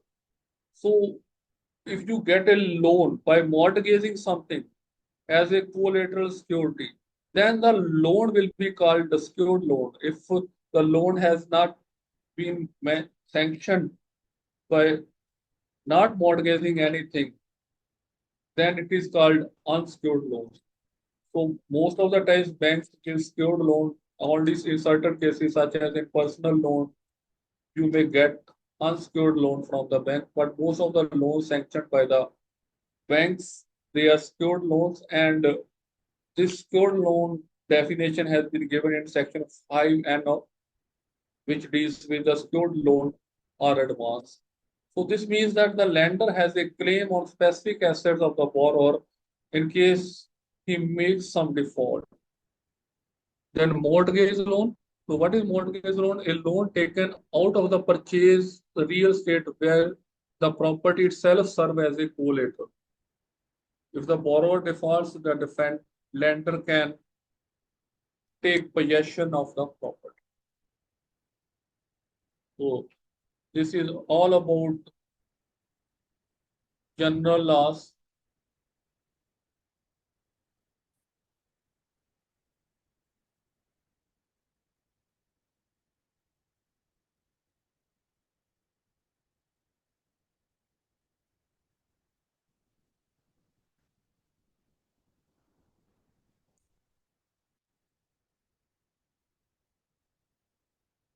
So any doubt about any topic which we have discussed about general law? Sir, what is the difference between secured loan and mortgage loan?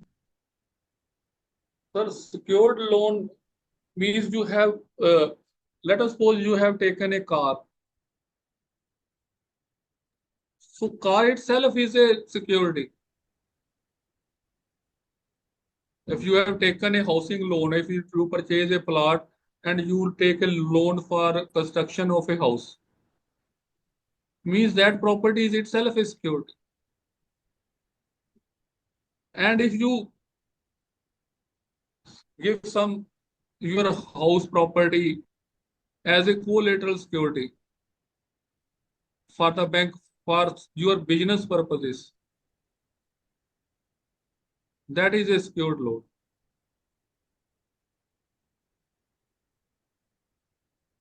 When the property itself acts as a security, then it is a mortgage.